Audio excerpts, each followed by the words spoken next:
William Scurry, el fusil autodisparador. 80.000 soldados. Esa era exactamente la cantidad de militares británicos y australianos que el mando necesitaba evacuar en secreto de Galípoli en diciembre de 1915, en las mismas narices del ejército turco, cuyas trincheras se encontraban en algunos puntos a tan solo 50 metros de distancia. La campaña había fracasado, 8 meses de combates, 250.000 bajas entre ambos bandos, y ninguna línea había sido rota. El mando británico decidió retirarse, pero la propia retirada amenazaba con convertirse en una catástrofe. En cuanto los turcos notaran que las trincheras se vaciaban, abrirían fuego sobre la playa. Según los cálculos del Estado Mayor, las bajas durante la retirada podían alcanzar los 30.000 hombres. Fue entonces cuando el cabo William Scurry, del 7º Batallón del Cuerpo Imperial Australiano, ideó lo siguiente. Tomó 2 latas de conservas vacías, una cuerda y un trozo de madera. La lata superior se llenaba de agua, la inferior se colgaba del gatillo de un fusil cargado. En el fondo de la lata superior se hacía un pequeño orificio. El agua goteaba hacia la lata inferior, que se iba volviendo más pesada, y 20 minutos después de que el último soldado abandonara la trinchera, se producía un disparo. Los turcos creían que las posiciones seguían ocupadas. El dispositivo no costó absolutamente nada. Su fabricación llevaba menos de 1 hora. El mando lo aprobó de inmediato, y cada sector de batallón fue equipado con 12 fusiles de este tipo. En la noche del 19 al 20 de diciembre de 1915, 80.000 hombres, 5.000 animales, 2.000 vehículos y 200 cañones fueron evacuados de la península. Las bajas durante la retirada se contaron en apenas unos pocos hombres, una cifra insignificante para cualquier estándar. Los turcos descubrieron las trincheras vacías solo al amanecer. Scurry recibió la medalla de conducta distinguida y fue ascendido a sargento. A lo largo de su vida perdió un ojo y el dedo índice de la mano derecha en el frente occidental, pero vivió hasta los 68 años. Evelyn Owen, el subfusil que salió de un costal. En julio de 1939, un vecino de Wollongong, de 24 años, se presentó en la base militar de Victoria Barracks, en Sydney, con un subfusil artesanal de calibre 22 centésimas de pulgada. El cargador funcionaba con un resorte de gramófono, no tenía seguro, el gatillo era poco fiable. El coronel del ejército examinó el arma y respondió sin rodeos que aquello era una pistola para gánsteres estadounidenses y que el ejército no necesitaba algo así. Owen guardó el prototipo en un costal de azúcar y se olvidó de él. En mayo de 1940 se alistó como soldado raso en el 2º Cuerpo Imperial Australiano. En septiembre de ese mismo año, el vecino de Owen, Vincent Wardell, director de una acería en Port Kembla, se topó con ese costal junto a una cerca. Del costal sobresalía un cañón. Wardell recogió el arma, entendió su funcionamiento y se dio cuenta de que había algo interesante en el concepto. Consiguió que trasladaran a Owen de la infantería al Comité de Inventos del Ejército. El año siguiente se dedicó a rediseñar el arma. El cargador se trasladó hacia arriba, lo que permitía disparar tumbado. El calibre pasó a 9 milímetros. Se añadió un seguro adecuado. Después se realizaron pruebas comparativas. El arma de Owen fue enterrada en tierra, sumergida en agua, cubierta de arena. El Thompson y el Sten británico se atascaron. El arma de Owen siguió disparando. El ejército la adoptó en 1942. Se produjeron 45.000 unidades antes del final de la guerra. Los soldados australianos en las selvas de Nueva Guinea la consideraban el mejor subfusil de la guerra. El arma siguió en servicio hasta 1971, a lo largo de 3 guerras y 4 décadas.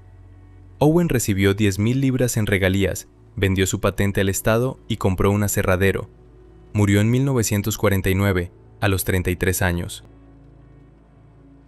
Oswald Boelcke, las reglas del combate aéreo. En junio de 1916, el Kaiser Guillermo II prohibió personalmente a Oswald Boelcke volar. Para entonces el capitán de la aviación alemana, de 25 años, había logrado 19 victorias en combate aéreo y era el piloto más exitoso de la guerra. Tras la muerte de su colega Max Immelmann, el mando decidió que Boelcke era demasiado valioso para arriesgarlo en combate. Lo apartaron de los vuelos y lo enviaron a una gira de inspección por los frentes. Boelcke se encontró con un mes libre. Lo empleó en hacer algo que nadie en el mundo había hecho antes. Se sentó y puso por escrito las reglas del combate aéreo. 8 principios extraídos de su experiencia personal. Atacar desde una posición de mayor altura, aproximarse desde el lado del sol, no abrir fuego a larga distancia, no abandonar el combate hasta destruir al enemigo, atacar en grupos de 4 a 6 aparatos, nunca en solitario. El documento recibió el nombre de Dicta Boelcke y se convirtió en el primer reglamento táctico de aviación de la historia, en cualquier ejército del mundo. Los franceses y los británicos crearon documentos similares recién 2 años después.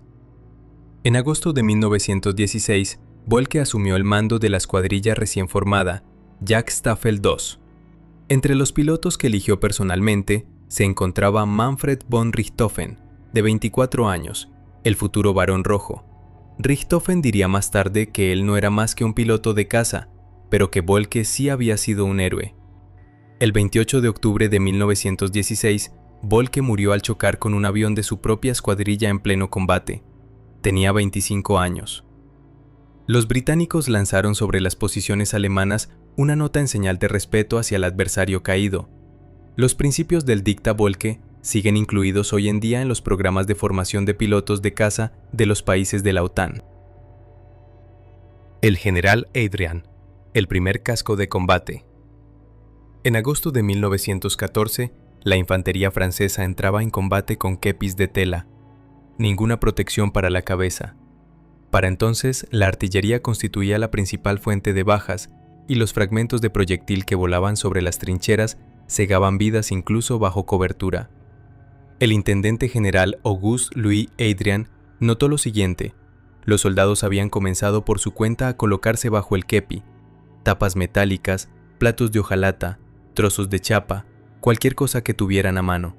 Aquella improvisación era tosca e incómoda, pero funcionaba. Los hombres que llevaban piezas de metal sobre la cabeza sobrevivían allí donde otros morían. Adrien acudió ante el comandante en jefe Joffre con la propuesta de fabricar de inmediato cascos internos de acero para usar bajo el kepi. Le respondieron que la guerra terminaría antes de que los cascos pudieran producirse, pero Adrien insistió de todos modos. En febrero de 1915 comenzó la producción. Para la primavera se habían fabricado 700.000 cascos internos de acero. Los datos mostraron que protegían frente al 60% de las heridas de metralla en la cabeza. Joffre quedó convencido. En abril de 1915, Adrien diseñó un casco de combate completo, con ala y cresta, el primer casco de combate moderno de acero de la historia. En el plazo de un año se fabricaron 7 millones de unidades. Fue adoptado por Francia, Rusia, Rumania, Serbia, Bélgica e Italia. Los británicos, los alemanes y los estadounidenses crearon sus propias versiones, partiendo de la misma idea. Antes de 1914, ningún ejército del mundo entregaba cascos de acero a sus soldados. Después de 1915, ningún ejército del mundo combatía ya sin ellos. William Beech, el fusil periscopio. En mayo de 1915, en Galípoli, en la posición de Queen's Post, las trincheras australianas y turcas estaban separadas por menos de 50 metros. Asomar la cabeza fuera de la trinchera significaba recibir un balazo. El fuego de francotiradores era constante. El cabo William Beech, de 40 años, del 2º Batallón del Cuerpo Imperial Australiano, había sido capataz de la construcción en la vida civil. El 18 de mayo de 1915, un oficial que recorría la trinchera de primera línea vio a 2 soldados manipulando algo extraño. Estaban acoplando a un fusil un armazón hecho con restos de una caja y trozos de alambre. Beech cortó por la mitad un fusil Lee Enfield estándar de calibre 303 centésimas de pulgada. Unió las 2 mitades con un armazón de madera provisto de 2 espejos. El espejo superior miraba a lo largo de la mira. El inferior reflejaba la imagen hacia abajo, dentro de la trinchera. El disparo se accionaba con una cuerda. El soldado permanecía en la trinchera, veía al blanco en el espejo y disparaba sin levantar la cabeza por encima del parapeto. El mando valoró la invención de inmediato. En la playa de Anzac Cove se organizó un pequeño taller donde se puso en marcha el montaje en serie de estos dispositivos. El ejército británico terminó por patentar varias variantes de la construcción. En 1921, el Ministerio de Guerra británico pagó 100 libras a Beech por su invención. El propio Beech vivió hasta los 54 años y murió en 1929. El capitán McClintock, el torpedo Bangalore. En 1912, el capitán del ejército británico R.L. McClintock servía en el cuerpo de zapadores de Madrás, en Bangalore, India británica. Tenía ante sí una tarea concreta, como despejar los viejos obstáculos del hambre dejados tras las guerras anglo-bóer y ruso-japonesa, sin acercarse a ellos bajo fuego enemigo. Su solución fue extremadamente sencilla: un tubo metálico de 1,5 metros de largo, lleno de explosivo. A ese tubo se le podía atornillar otro, y luego otro más, para deslizar la carga por debajo del alambrado desde una distancia segura. El costo del primer ejemplar fue de 9 rupias, 5 anas y 10 paisas. El dispositivo fue bautizado como Torpedo Bangalore, por el lugar de su invención. La Primera Guerra Mundial demostró que era indispensable. Precisamente la combinación de alambre de púas y ametralladoras convirtió cada avance en un suicidio masivo. El torpedo permitía abrir pasos en los alambrados sin bajas. El 6 de junio de 1944 se emplearon torpedos Bangalore en el desembarco de Normandía. El mismo tubo, la misma idea.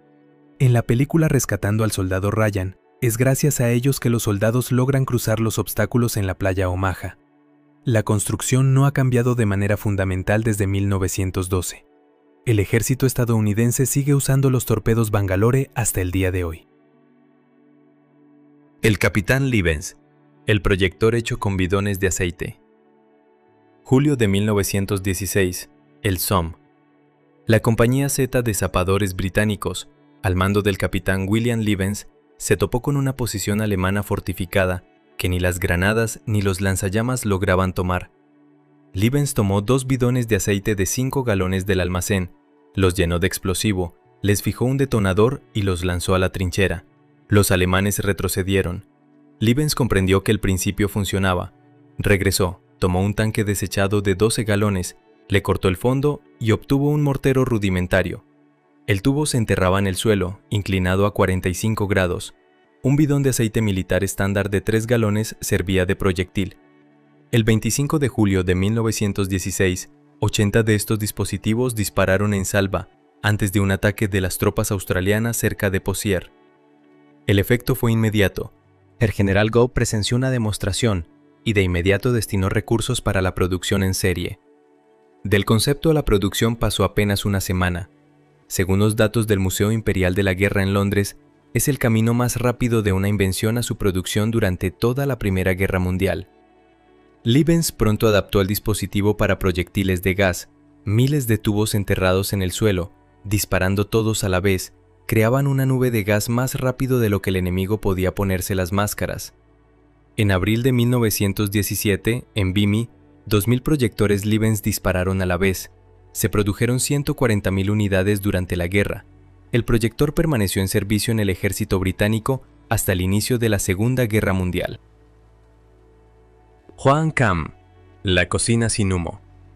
En 1951, durante la campaña de Hoa Binh, en el norte de Vietnam, el cocinero militar Hoang Cam, de la 38ª División de Infantería del Viet Minh, se enfrentó a un problema simple que mataba gente cada día. El humo de la cocina de campaña se veía desde el aire. Los aviones de reconocimiento franceses localizaban el campamento por el humo, y el ataque llegaba pocos minutos después. Hoang Cam empezó a experimentar. Cavó en la tierra un fogón con la parte superior cerrada, del que partían bajo tierra largos canales de bambú. El humo pasaba por esos canales, se enfriaba, se dispersaba y salía a la superficie en forma de un hilo delgado, a varios metros de la cocina, casi invisible desde el aire. Ni destellos de fuego, ni nube de humo. Se podía cocinar tanto de día como de noche. En octubre de 1952, el ejército le dio oficialmente a la construcción el nombre de su inventor. La estufa Hoang Cam se extendió por todas las unidades de las Fuerzas Armadas vietnamitas. Se utilizó en los túneles de Cu Chi durante la guerra contra los Estados Unidos. El general Von Nguyen Giap declaró más tarde que no se podían describir plenamente los éxitos militares del ejército vietnamita sin la estufa Hoang Cam. El propio Hoang Cam sirvió hasta 1958 con el grado de capitán. Murió en 1996. Hasta el día de hoy, la construcción de esta estufa sigue siendo un elemento obligatorio de la instrucción militar en Vietnam. Vesta Stout, la carta a Roosevelt. En 1943, Vesta Stout trabajaba en la fábrica de municiones de Green River, en el estado de Illinois. Su tarea consistía en empacar cartuchos para granadas de fusil. Sus 2 hijos servían en la Marina de los Estados Unidos. Las cajas de municiones se sellaban con una cinta de papel y luego se sumergían en cera para impermeabilizarlas. Para abrir la caja había que tirar de una lengüeta, pero la cinta de papel era delgada y las lengüetas se rompían constantemente. Los soldados bajo fuego no lograban abrir la caja y tenían que recurrir a un cuchillo. Stout propuso una solución a sus jefes: reemplazar el papel por una cinta de tela resistente al agua, con una lengüeta resistente. Los jefes la ignoraron. El 10 de febrero de 1943, Stout le escribió personalmente al presidente Roosevelt, con una descripción detallada del problema y con planos. Roosevelt reenvió la carta a la Junta de Producción de Guerra. La Junta la reenvió a la empresa Johnson & Johnson. El 26 de marzo de 1943, el Departamento de Guerra confirmó oficialmente que la idea había sido aceptada para su producción. La cinta de tela de algodón con adhesivo de caucho llegó al ejército bajo el nombre de cinta de pato, por el nombre de la tela de algodón con la que se fabricaba. Los soldados descubrieron rápidamente que servía para arreglar casi cualquier cosa, desde botas hasta blindados. En el ejército la apodaron la cinta de las 100 millas. Después de la guerra, la cinta pasó al uso civil. Hoy en día se fabrica y se vende en todo el mundo. Vesta Stout murió en 1966, a los 75 años. El Panzerfaust, un trofeo convertido en leyenda. En 1944, los ingenieros soviéticos recibieron una misión: estudiar los Panzerfaust alemanes capturados y crear algo mejor. El Panzerfaust era genialmente simple: un tubo, una carga de pólvora, una ojiva de carga hueca, de un solo uso. Barato, rápido, letal. Los alemanes fabricaron varios millones de unidades. Un solo soldado podía destruir un tanque. Solo había un problema: una vez usado, se desechaba. Los diseñadores soviéticos tomaron la idea del Panzerfaust, le añadieron la reutilización tomada del bazooka estadounidense y se pusieron a trabajar. La primera versión, el RPG-1, fracasó en las pruebas, con un alcance de apenas 50 metros. Un grupo paralelo, en Kovrov, desarrolló otra construcción. En 1949 se adoptó el RPG-2. En 1961 apareció el RPG-7. El RPG-7 es el arma antitanque más difundida en la historia de la humanidad. Más de 40 países la han producido o la siguen produciendo. Equipa a ejércitos, grupos guerrilleros y milicias en todos los continentes. Según algunas estimaciones, se han fabricado más de 9 millones de unidades. En el origen de todo esto, un tubo alemán de un solo uso del año 1943 que los ingenieros soviéticos decidieron no desechar. Si te gustó, suscríbete y dale like. Escribe tus ideas para el próximo episodio en los comentarios.